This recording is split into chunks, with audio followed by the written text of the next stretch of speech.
My name is Ruth. I taught second grade in Savannah, Georgia for 35 years. 35 years of tying shoes that were not mine, wiping tears that were not mine, staying up past midnight grading papers about what children wanted to be when they grew up. Firefighters, astronauts.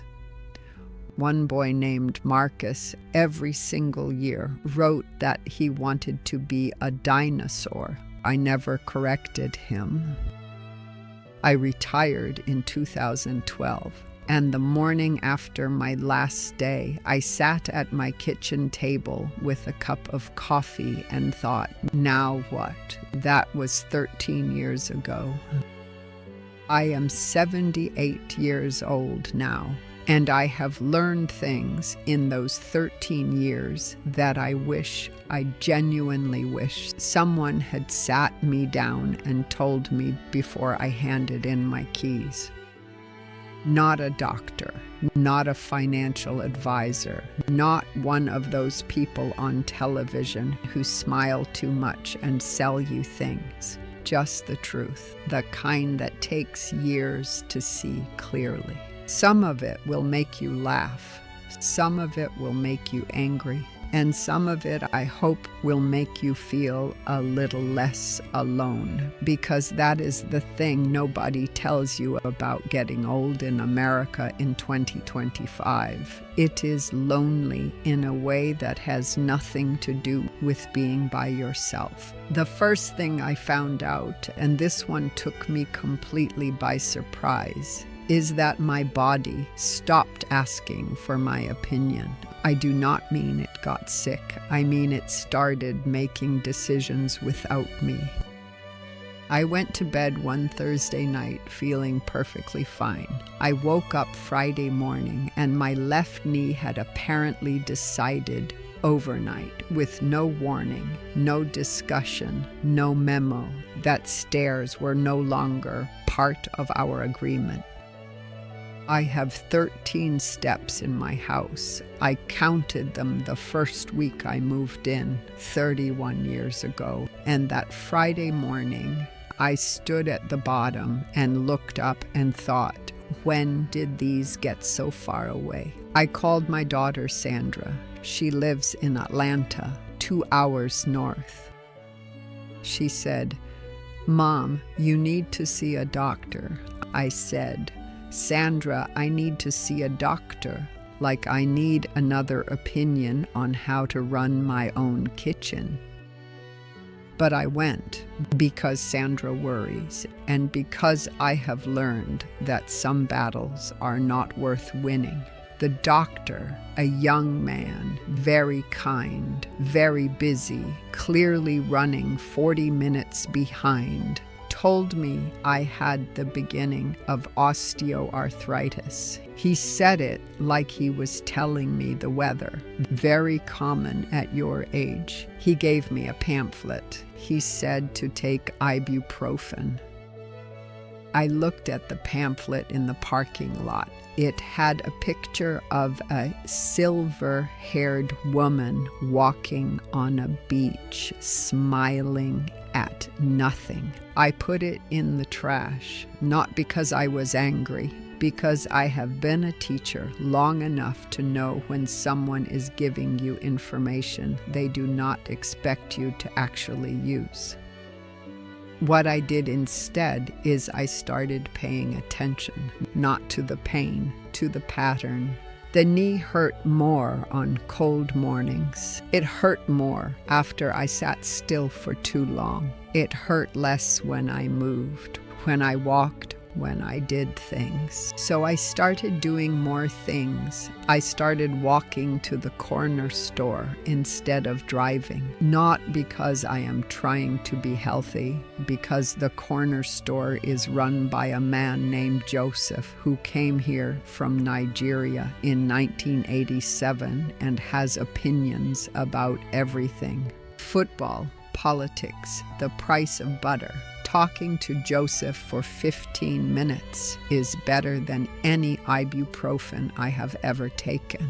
The knee still hurts sometimes, but I stopped thinking of it as my body failing me. I started thinking of it as my body asking me a question. Are you going to keep moving?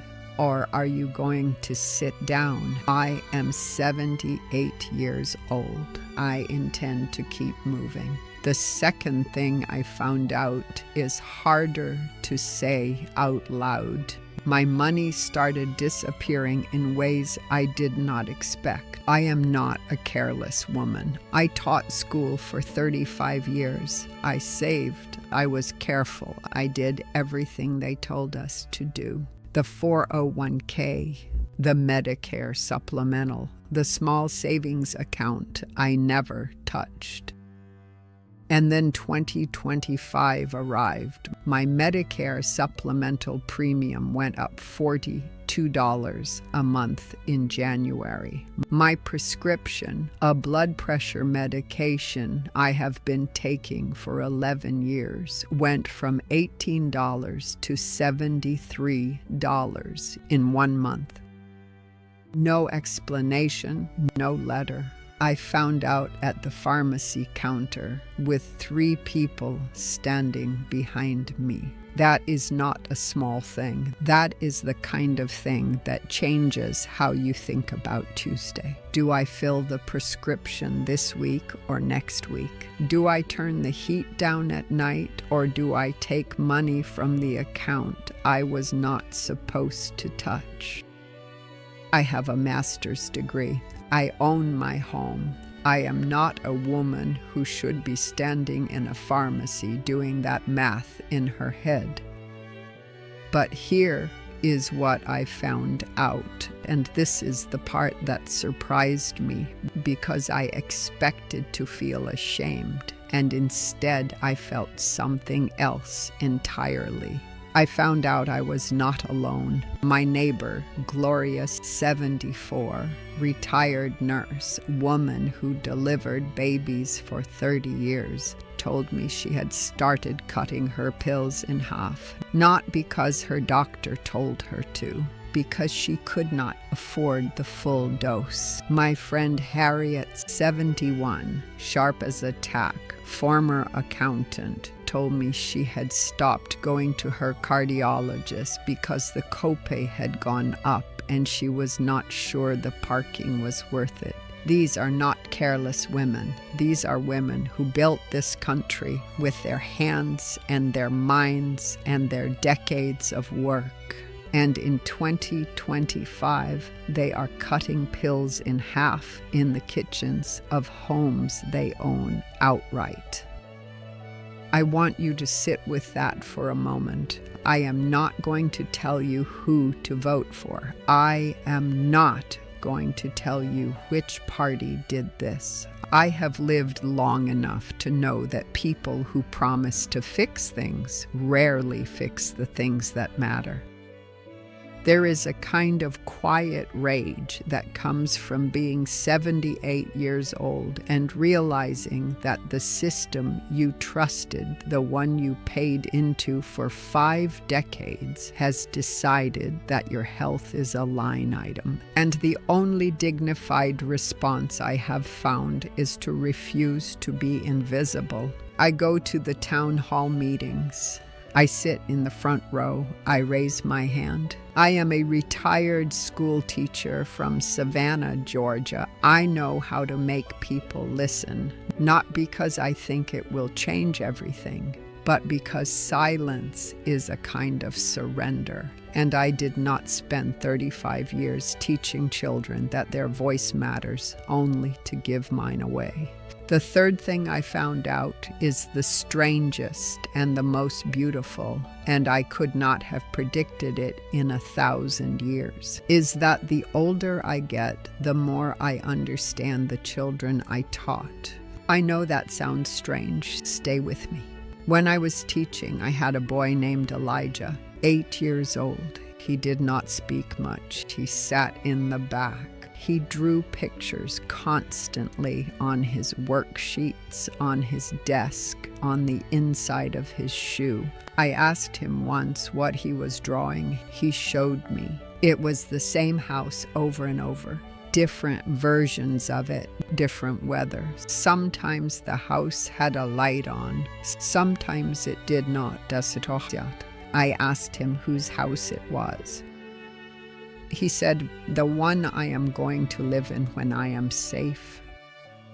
I think about Elijah a lot these days, because at 78, I finally understand what he meant. Not the way I thought I did when I was 42. I mean, I understand it in my body. The need for a place where you are safe, where the rules do not change overnight, where the person who made the coffee is still there in the morning, where the light is on. My husband Gerald died in 2019. We were married for 51 years. He was the one who made the coffee. The morning after his funeral, I came downstairs and the coffee maker was sitting there and I did not know what to do with it. Not because I did not know how to make coffee. I have been making coffee since I was 16 years old. But because making coffee for one is a different thing entirely from making coffee for two, it took me 8 months to figure out the right amount. 8 months, and somewhere in that 8 months, in that quiet, strange, terrible year of learning how to be alone in a house that used to have 2 people in it, I started to understand something about resilience that I had been teaching wrong for decades. I used to tell my students, be strong, be brave, you can do hard things. I still believe that, but I would add something now. You are allowed to take 8 months to figure out the coffee. You are allowed to take as long as it takes. The world in 2025 moves very fast. It wants answers immediately. It wants you to process grief in the time it takes to scroll past it. It wants you to be fine by next week because there are things to do and problems to solve, and nobody has time for the pace at which human beings actually heal. I am 78 years old and I have officially stopped apologizing for my pace. I walk slowly. I think slowly. I arrive at conclusions slowly. And I have found in the last few years that the conclusions I arrive at slowly are almost always more true than the ones I arrived at quickly. The last thing I want to tell you, and I have been thinking about how to say this for the entire time I have been talking, is about a Tuesday morning in March. This 2025. I was sitting at my kitchen table. The news was on. I had the sound turned low because the news in 2025 is not something you want at full volume before 9 in the morning. And I looked out the window at my backyard. The azaleas were starting to bloom. They bloom every March. They bloomed the March Gerald died. They bloomed the March my mother died 20 years before that. They bloomed every single March since I moved into this house, regardless of what was happening in Washington, regardless of what the market was doing, regardless of what new thing had arrived to frighten everyone. And I thought, Ruth, you have been here for every single one of those marches, every hard one, every quiet one, every one where you did not think you would make it through. You made it through. I do not know what is coming next. I do not think anyone does, honestly, even the people who act like they do. But I know this, the azaleas are going to bloom next March too. And I intend to be sitting at this table when they do, with my coffee at the right amount. If you are over 60 or if you love someone who is, I want you to know something. The world right now is loud and frightening and moving very fast. And it is absolutely allowed to be slow and quiet and still. To sit at your table, to watch your yard, to take 8 months to figure out the coffee. You built something. You survived something. You are still here. That is not a small thing. That is everything.